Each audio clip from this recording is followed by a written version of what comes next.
Bismillahirrahmanirrahim. Assalamualaikum warahmatullahi wabarakatuh. Jumpa lagi dengan saya di Abil Maiwa Channel. Jadi teman-teman, channel ini yang merupakan channel pendidikan tempat kita berbagi tentang aplikasi pendidikan Microsoft Office serta tips dan trik komputer. Jadi di video kali ini teman-teman, kembali lagi admin akan berbagi tentang aturan final kebijakan penambahan nilai kompetensi teknis P3K guru. Jadi di sini teman-teman guru honorer mesti memahami bahwa untuk kebijakan penambahan nilai atau afirmasi itu hanya diberikan di kompetensi teknis P3K guru jika teman-teman memenuhi persyaratan. Seperti itu teman-teman ya. Oke, tanpa berbasa-basi lagi kita langsung ke video informasinya. Jadi di sini dilansir di salah satu media elektronik terkenal di Indonesia yaitu jpnn.com. Di sini dilansir di Jakarta di jpnn.com, salah satu media elektronik yang sangat terkenal. Pelaksana tugas atau PLT, Asisten Deputi Perencanaan dan Pengadaan SDM Aparatur Kementerian Pendayagunaan Aparatur Negara dan Reformasi Birokrasi Kemenpan RB Katmoko Ari Sambodo mengatakan bahwa terdapat 4 bentuk tes ya. Jadi teman-teman harus pahami bahwa terdapat 4 bentuk tes dalam seleksi guru P3K 2021.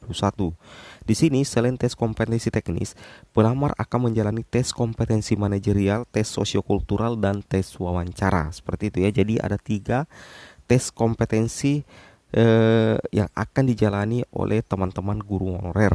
Yang pertama itu adalah tes kompetensi manajerial, tes sosiokultural, tes wawancara, dan tes kompetensi teknis ya. Jadi ada 4.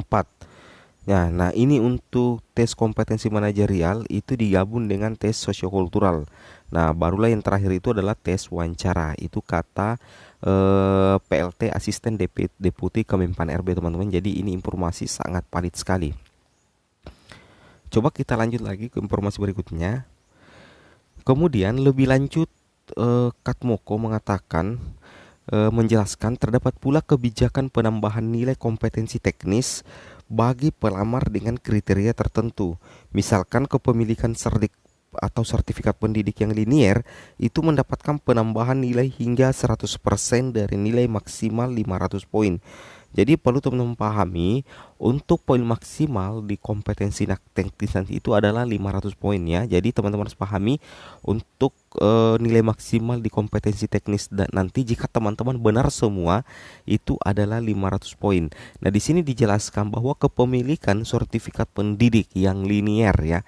Kemarin ada yang sempat bertanya jika memiliki sertifikat pendidik yang tidak linier ya, tidak linier, apakah tetap mendapatkan tambahan nilai? Jawabannya adalah tidak. Kenapa? Yang mendapatkan tambahan nilai untuk afirmasi sertifikat pendidik adalah teman-teman guru honorer yang memiliki sertifikat pendidik yang linier. Nah, yang linier dengan mapel atau formasi yang dilamar, itulah teman-teman yang akan mendapatkan tambahan nilai 100% atau 500 poin dari nilai maksimal ya, seperti itu. Jadi nilai maksimalnya untuk kompetensi itu adalah 500. Oke, luar biasa ya. Oke, kita coba lanjut lagi ke informasi berikutnya.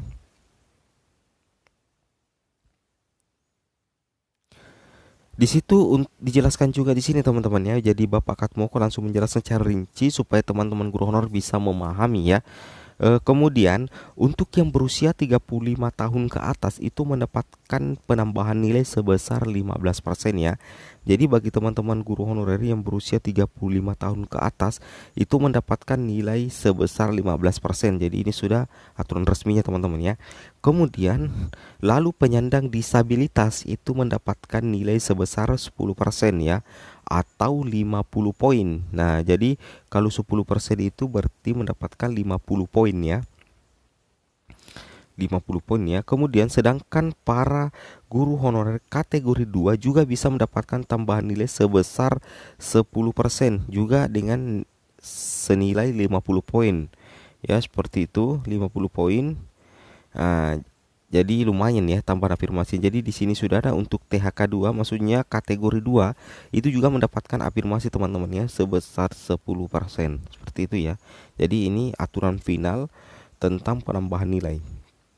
Di sini dijelaskan atau ditambahkan oleh Bapak Ari, penambahan nilai bersifat kumulatif. Nah, di sini ada teknisnya teman-teman yang harus teman-teman pahami tentang bagaimana sih Bang sebenarnya teknis dari penambahan nilai ya. Untuk seleksi P3K di tahun 2021. Jadi aturan resmi seperti ini. Ditambahkan Ari, penambahan nilai itu bersifat kumulatif ya. Artinya jika seorang guru di atas 35 tahun dan penyandang disabilitas akan mendapatkan penambahan nilai 25%. Nah, berarti karena usia ditambah disabilitas berarti 15 tambah 10 berarti 25 tahun. Berarti ini bersifat kumulatif ya, jelas ya. Jadi ini sudah resmi teman-teman ya, bahwa penambahan nilai itu bersifat kumulatif seperti itu. Kemudian kita lanjut lagi. Ternyata ada tapinya teman-teman ya. Tapi nilai maksimumnya itu 100% ya. Tapi nilai maksimumnya itu adalah 100%. Misalkan dia mendapatkan nilai 90 untuk kompetensi pendidiknya dan dia punya sertifikat pendidik, kemudian berusia 35 tahun dan disabilitas, maka penambahannya tetap 100, tidak kemudian jadi 115. Ini untuk teman-teman guru honorer yang memiliki serdik. Jadi untuk pemilik serdik itu tidak berlaku kumulatifnya, karena kalau berlaku kumulatifnya berarti itu sudah melewati dari nilai tertinggi.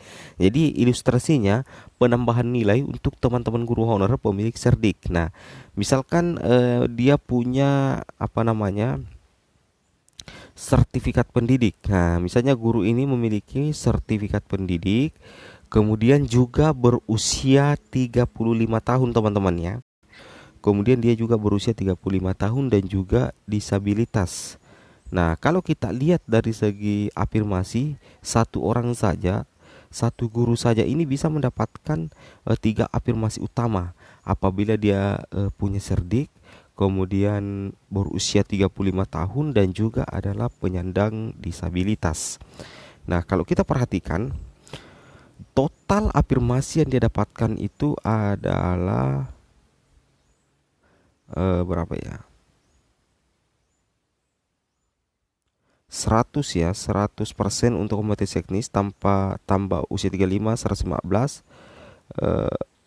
125 ya, 125 di sini mungkin kurang ya, kurang tepat di sini. Apabila memiliki serdik berarti dapat poin 100 maksimal ya. Kemudian 100%, kemudian tambah usia 35 berarti 115%, tambah disabilitas 10% berarti menjadi 125%.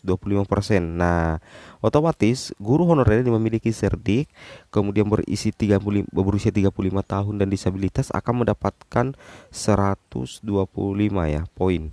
Nah, 125 poin ini itu otomatis sudah melewati nilai tertinggi 100 maksimum, atau nilai maksimalnya untuk serdik 100%.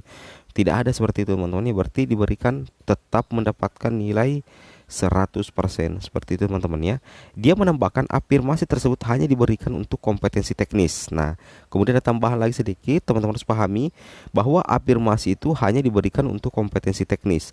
Sedangkan untuk tes manajerial, sosiokultural, dan wawancara berbasis komputer itu tidak diberikan afirmasi. Itu dilansir di jpnn.com teman-teman ya. Jadi teman-teman harus bisa memahami bahwa afirmasi itu nantinya hanya berlaku di kompetensi teknis. Jadi meskipun nilai kompetensi teman-teman sangat tinggi karena ada bantuan tambahan nilai atau afirmasi, tapi jika teman-teman tidak lolos passing grade di kompetensi manajerial sosiokultural, maka tetap teman-teman tidak akan lulus menjadi guru P3K. Jadi wajib teman-teman lolos ambang batas di passing grade di kompetensi teknis dan juga di kompetensi manajerial sosiokultural. Seperti itu teman-teman ya. Nah, oke, mungkin cukup sampai di sini video informasi saya. Semoga video ini bermanfaat. Jangan lupa like, comment, and subscribe. Assalamualaikum warahmatullahi wabarakatuh.